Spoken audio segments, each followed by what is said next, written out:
Hello! நீங்க நெறையா simple செஞ்சு பார்த்துருப்பீங்க. ஆனா, இந்த சிம்பிள நீங்க கண்டிப்பா வீட்ல ட்ரை பண்ணி பாருங்க. அவ்ளோ சூப்பரா வரும். வாங்க இந்த சிம்பிளுக்கு என்ன தேவையான பொருட்கள் பார்க்கலாம். இதுக்கு முதல்ல தேவையானது இது புட்டு மாவு. உங்க வீட்ல புட்டு மாவு இல்லன்னா, நீங்க அரிசி மாவையே வறுத்துட்டு, இது மாரி தண்ணியும் ஒரு பிஞ்ச் உப்பு போட்டு பெசரி வச்சுக்கோங்க.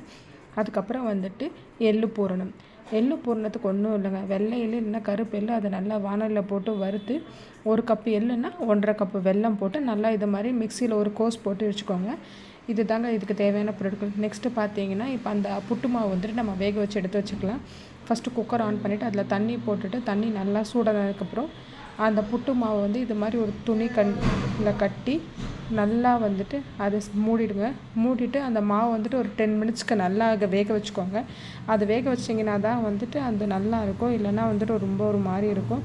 இப்போ பார்த்தீங்கன்னா 10 மினிட்ஸ்க்கு அப்புறம் வேக வச்சதுக்கப்புறம் அந்த மாவை நம்ம எடுத்து வச்சுருக்கோம். எடுத்து வச்சுட்டு அதை நம்ம இன்னொரு பாத்திரத்துக்கு ட்ரான்ஸ்ஃபர் பண்ணி, இப்போ நம்ம மத்து கடையிற குச்சி இருக்கும்ல, அந்த குச்சியில் இது மாதிரி நல்லா குத்திக்கோங்க. எந்த கட்டியும் இல்லாமல் இது மாதிரி நீங்கள் நல்லா குத்திக்கிட்டீங்கன்னா தான் அந்த கட்டி இல்லாமல் இருந்தால் தான் அந்த ஃப்ளேவரும் உங்களுக்கு நல்லா இருக்கும். அதனால தான் ஏன்னா கட்டிச்சுன்னா அந்த இடத்துல உங்களுக்கு அந்த ஸ்வீட்னஸ் இன்டியூஸ் ஆகாது. அதனால தான் நீங்கள் இது மாதிரி நல்லா மிக்ஸ் பண்ணி வச்சுக்கோங்க.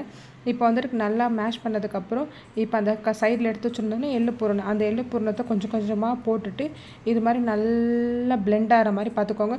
ஸோ அந்த எள்ளு பூரணமும் இந்த புட்டு மாவும் நல்லா பிளெண்ட் ஆனால் தான் அதோடய ஃப்ளேவரும் சூப்பராக வரும். அதே மாதிரி இதோட டேஸ்ட்டும் நிஜமாகவே சூப்பராக இருக்கும்.